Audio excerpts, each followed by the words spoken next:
கிறிஸ்துக்கள் அன்பான தேவனுடைய பிள்ளைகளை ஆண்டவரும் உலக இரட்சகருமான இயேசு கிறிஸ்துவின் இணையற்ற நாமத்தினாலே உங்கள் எல்லாரையும் வாழ்த்தி ஆசீர்வதிக்கிறேன்.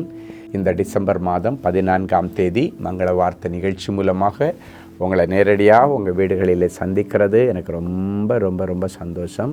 கர்த்தர் உங்களை ஆசீர்வதிப்பாராக. நிறைய நல்ல காரியங்களும் நல்ல விஷயங்களும் உங்கள் குடும்பத்தில் நடக்கட்டும் நாங்கள் எதிர்பார்க்கிறோம். நாங்கள் அதற்காக ஜெபிக்கிறோம். அப்படியே அந்த காரியங்கள் இந்த பண்டிகை காலங்களில் நடக்கட்டும். சரி, இன்றைக்கி உங்கள் வீட்டில் யாரோ ஒருத்தருக்கு பிறந்த நாள், இல்லைன்னா யாரோ ஒருத்தர் திருமண நாளை நினைவு கூறுகிறீங்கன்னா இது உங்களுடைய நேரம். உங்களுக்கு தேவனின் அன்பு குடும்பம் மனமார்ந்த திருமண நாள் மற்றும் பிறந்த நாள் நல்வாழ்த்துக்களை தெரிவித்துக் கொள்ளுகிறது. ஆண்டவருடைய மங்கள வார்த்தையோடு, நீ பயப்படாதே, நான் உன்னோடு இருக்கிறேன், திகையாதே, நான் உன் தேவன். ஏசாயா 41:10 இந்த வருஷம் முழுவதும் கர்த்தர் உங்களை ஆசீர்வதிப்பாராக. சரி, இன்றைக்கி நமக்கு என்ன மங்கள வார்த்தை ஆண்டவர் வச்சிருக்கிறாரு எடுத்து வாசிக்கலாம்.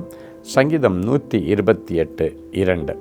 உன் கைகளின் பிரயாசத்தை நீ சாப்பிடுவாய், உனக்கு பாக்கியமும் நன்மையும் உண்டாகும். உன் கைகளின் பிரயாசம் சொல்லுங்கள். என் கைகளின் பிரயாசம், என்னுடைய வேலை, என்னுடைய தொழில், என்னுடைய ஊழியத்தை ஆண்டவர் ஆசீர்வதித்து அதன் பலனை நீ சாப்பிடுவாய். கடந்த நாட்களில் அதிகமாக உழைத்தும் கொஞ்சமாய் அறுத்தீர்கள். ஆனால் இன்றைக்கு பிறகு என்ன நடக்குது? ஆண்டவர் அழகான மங்கள வார்த்தை பைபிளை நான் வாசிச்சிருக்கிறேன். அது என்ன சொல்லுதுன்னா, கைப்பிடி அளவு தானியத்தை கொண்டு போய் மலையின் மேலே விதைத்தான், அது லீபனோனை போல அசையாத ஆசீர்வாதத்தை தானிய விளைச்சலை கொடுத்தது, மிகுந்த விளைச்சலை கொடுத்ததுன்னு அந்த வசனம் சொல்லுது. அப்படின்னா இவ்வளோ நாளும் அதிகமாக விதைச்சி கொஞ்சமாக அறுத்தீங்க, இல்லை அறுவடையே இல்லாமல் எல்லாம் நஷ்டாச்சு. சிலர் சொல்லுவாங்க இன்வெஸ்ட்மெண்ட் எல்லாம் வாஷ் அவுட் ஆகிடுச்சு, இயற்கை வந்து எல்லாத்தையும் அழித்து போட்டுது, மழை வந்து புயல் வந்து எல்லாத்தையும் அழித்து போட்டு, எவ்வளோ லட்சங்களை நான் லோன் வாங்கி உள்ளே போட்டேன், எல்லா அறுவடையும் ஒன்றும் இல்லை, அறுவடை அறுக்கிற நேரம் பார்த்து எல்லாம் போச்சுன்னு சொல்லி சிலர் அழுது கொண்டு இருக்கலாம். பல லட்சம் பல கோடி நான் கடன் வாங்கி இந்த தொழிலில் போட்டேன், ஆனால் தொழிலில் ஒரு முன்னேற்றம் இல்லை, எவ்வளோ பணம் போட்டாலும் உள்ளே வாங்கிட்டே இருக்குது, திருப்பி எடுக்கவே முடியலை, லாபத்தையும் எடுக்க முடியலை, போட்ட பணத்தையும் எடுக்க முடியலை, உள்ள கடலுக்குள்ளால் பெருங்காயம் கரைஞ்சி போகிற மாதிரி எங்கே போகுதுன்னே தெரியலை என்றெல்லாம் அழுது கொண்டிருக்கிற தேவ பிள்ளைகளை இந்த வசனத்தை இன்றைக்கு ஆக்டிவேட் பண்ணி உங்கள் சிரசில் தேவ மனுஷனாய் நான் வைக்கிறேன். உன் கைகளின் பிரயாசம், உன்னுடைய உழைப்பு, அதை ஆண்டவர் ஆசீர்வதித்து அந்த பிரயாசத்தை நீ சாப்பிடுவாய். அப்படின்னா அறுவடை வந்தால் தான் உன்னால் சாப்பிட முடியும். உனக்கு பாக்கியமும் நன்மையும் உண்டாகும். கடந்த நாட்களில் தரித்திரமும் அவமானமும் வந்தது, தீமைகள் வந்தது. இன்னைக்கு பிறகு பாக்கியமும் நன்மையும் உண்டாகும். அப்படின்னா நல்ல அறுவடையை கர்த்தர் தருவார். இனி அதன் அரிகளை அறுத்து கொண்டு கம்பீரத்தோடு திரும்புவார்கள் என்று ஆண்டவருடைய வசனம் சொல்லுகிறது.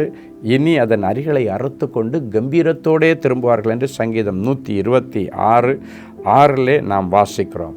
அதன் அரிகளை அறுத்து கொண்டு, நீ உழைச்ச உழைப்பின் அரிகள் இனி அறுக்கப்பட்டு உனக்கு அது ஆசீர்வாதமான லாபமாக உனக்கு வரும். கடந்த நாட்களில் சம்பளம் இல்லாமல் ஒரு வேலை செய்துட்ருக்கலாம். நீங்கள் கர்த்தர் அதற்கான வழிகளை தருவார்.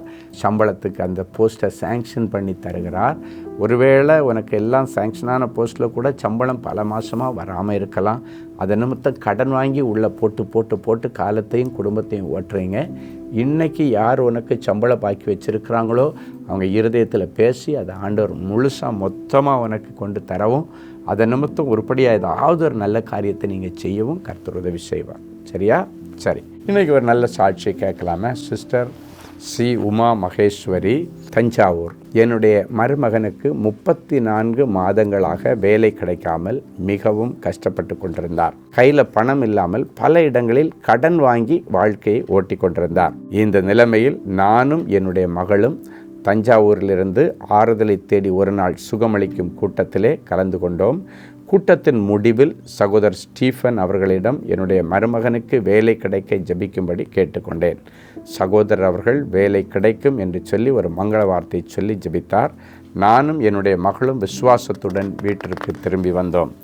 ஒரு நாள் காலை நேரத்தில் டிவியில் சகோதரர் ஸ்டீஃபன் அவர்களுடைய தேவ செய்தியை கேட்டுக்கொண்டிருந்தேன். அப்பொழுது வேலை இல்லை என்று யாரும் கவலைப்பட வேண்டாம், ஆண்டவர் அனைவருக்கும் அப்பாயின்மெண்ட் ஆர்டரை டேபிள் மேலே எடுத்து வைத்திருக்கிறார், போய் எடுத்துக்கொள்ளுங்கள் என்று தீர்க்க தரிசனமாக சொன்னார்கள்.